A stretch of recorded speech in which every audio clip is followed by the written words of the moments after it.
Ada satu sistem kecerdasan buatan yang diam-diam mengawasi jumlah uang melebihi gabungan seluruh perekonomian negara Tiongkok, Jepang, dan Indonesia. Yang mengejutkan, sistem ini tidak dimiliki pemerintah, tetapi dimiliki oleh manajemen aset terbesar di dunia, yaitu BlackRock. Di pusat sistem ini, terdapat sebuah platform data, algoritma, dan simulasi yang dikenal sebagai Aladdin. Sistem ini secara senyap mempengaruhi obligasi, suku bunga, kredit perumahan, hingga dana pensiun masyarakat. Lalu bagaimana satu sistem AI dapat mengawasi kekayaan global di atas 20 triliun dolar? Bagaimana sebuah model manajemen risiko menjadi tulang punggung keuangan modern? Dan apa artinya bagi kita semua? Untuk memahami Aladdin, kamu harus kembali ke Wall Street pada era 1980-an. Saat itu, komputer mulai memasuki area perdagangan, tetapi sebagian besar keputusan masih diambil berdasarkan institusi dan panggilan telepon.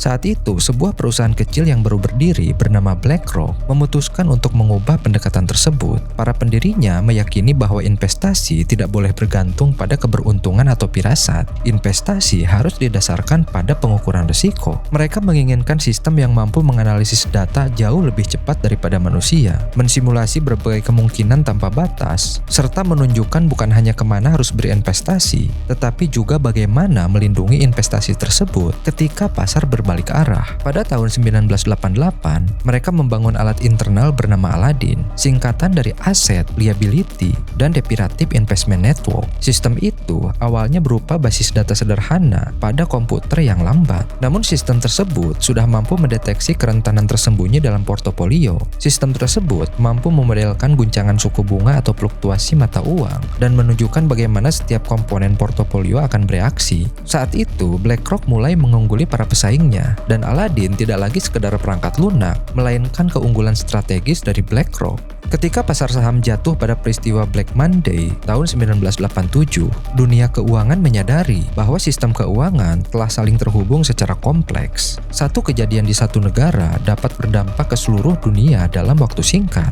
Para pendiri BlackRock melihat peluang dalam kekacauan tersebut jika mereka dapat membangun mesin kecerdasan buatan yang mampu memetakan setiap keterkaitan saham, obligasi, mata uang, komoditas, hingga komoditas. Mereka dapat mencegah bencana berikutnya. Dan seiring peningkatan daya komputasi, Aladdin pun berkembang. Pada tahun 1990, sistem ini mampu mensimulasikan ribuan skenario, mulai dari apa yang terjadi jika harga minyak runtuh, jika inflasi melonjak, atau jika pemerintah gagal bayar. Sistem ini berubah dari alat internal menjadi infrastruktur analisis global bagi bank, dana pensiun, bahkan bank sentral. Setiap hari, Aladdin menerima data pasar dari seluruh dunia, harga saham, obligasi, nilai tukar, komoditas, hingga kebijakan ekonomi. Sistem ini mengolah seluruh data tersebut menjadi gambaran risiko untuk setiap klien. Secara ringkas, Aladdin mengintegrasikan data skala besar, mensimulasikan risiko secara cepat, dan menyediakan proyeksi kuantitatif yang menjadi dasar pengelolaan triliunan dolar dalam sistem keuangan global.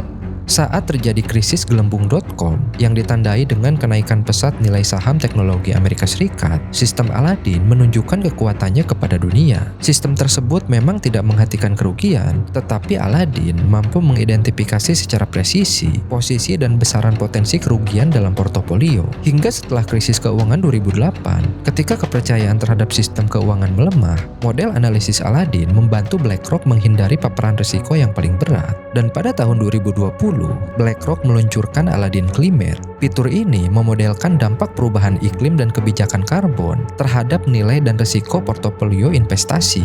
Dan hingga saat ini, institusi yang menggunakan Aladdin secara kolektif mengelola sekitar 20 hingga 22 triliun dolar aset, atau sekitar seperempat kekayaan global, termasuk lebih dari 200 institusi di 50 negara.